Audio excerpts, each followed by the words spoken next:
Hey, what's going on, everybody? So, I want to come on here, help you guys if you are looking for business financing or any type of financing, but this particularly helps with business financing. Here's five critical mistakes that a lot of people make and how to avoid them. All right. First off, you'd never want to apply for anything blind, right? So, this might sound very basic, but the first thing you need to do is know where your credit is. All right.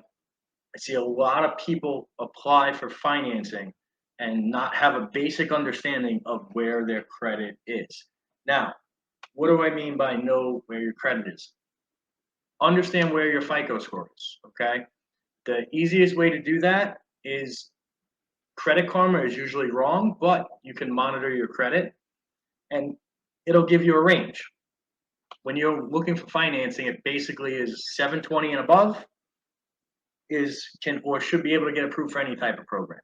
650 to 680 or 700 is another tier. 650 to 600 is another tier, and then anything from 500 and below is very challenging. 500 to 600 is another bucket. All right, and that will match up, and it will dictate what programs and what rate you get. The next thing is business credit. Do you know where your business credit is, and if it's relevant or applicable to what you're applying for? All right. The easiest way to do that, go on Dun and Bradstreet. You put a quick Google search and make sure you're on top of that. Understand where your business credit is too, because when you're applying for an SBA loan or you're applying for equipment financing, that comes into it. Okay, that all comes into play. All right. Next, you need to know how much you need. So don't apply for financing and just leave it open to interpretation. All right. Understand you want to have a set amount that you're looking for, and more importantly, what what are you using those funds for? I'll give you an example. A lot of people have been applying for SBA loans. Okay, we've been working on at any given point 250 plus at any given point over the last, call it, 4 or 5 months. You want to know where that money is going and what it's allocated for, and by you understanding what you're using the money for, you have a better shot at getting into the right program. For example, if you're trying to buy equipment, that's a different program than getting an SBA loan unless it's a massive piece of equipment. Okay.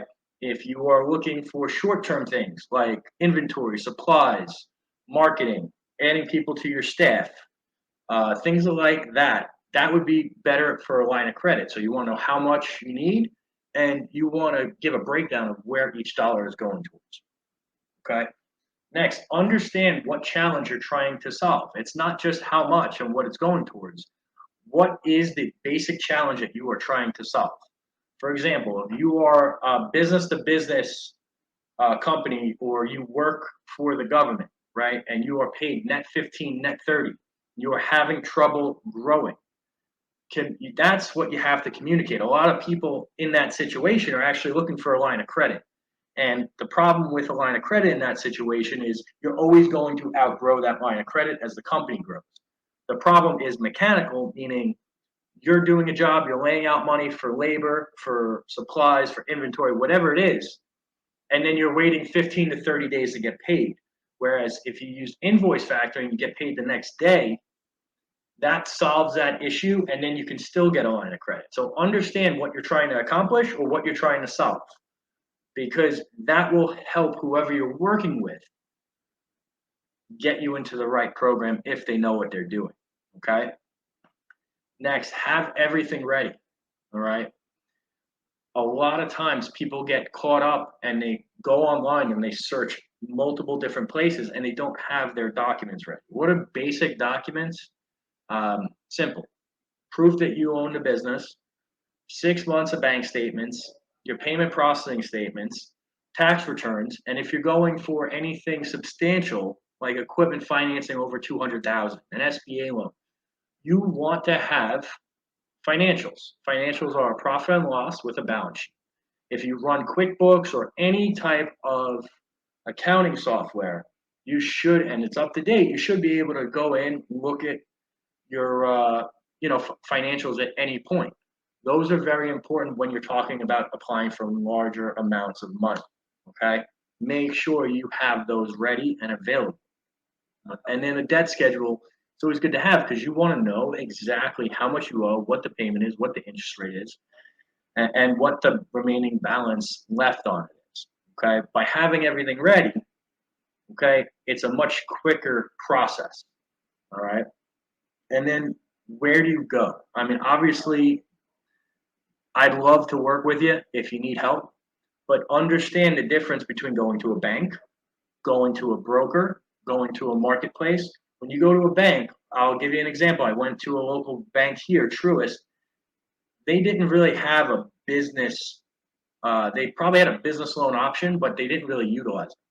Okay, so that means they didn't have anything for a line of credit. They didn't have anything for equipment financing. They definitely didn't have anything for invoice factoring.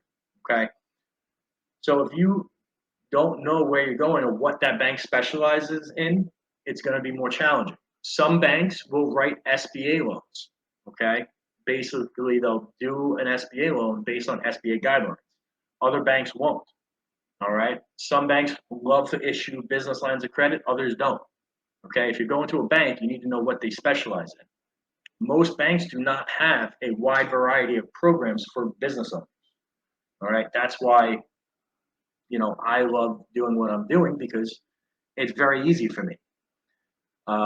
Brokers will charge fees, okay, or they can charge fees, and you don't know what programs they ultimately specialize in. All right, and then if you go to like an online search and type in business loan or line of credit, a lot of people are going to pop up. Sometimes those are lead aggregators. Okay, so all that means is your information is being consistently resold, and now you're getting all these phone calls. All right, so when you have a trusted source or trusted advisor to go to, it makes your life easier. If you ever need help, please reach out. All right, but these are 5 critical mistakes that I see a lot of people making. So I just want to recap it. 1, know your credit, both business and personal. To do that, use either Credit Karma for personal or any monitoring service that's with your credit cards, and look up your DNB, your business credit score using Dun & Bradstreet. Okay, know how much you need and what the money's going towards. Understand what that means for your business is the 3rd one. Okay, what problem are you trying to solve specifically? Have all your documents ready, and then know where to go.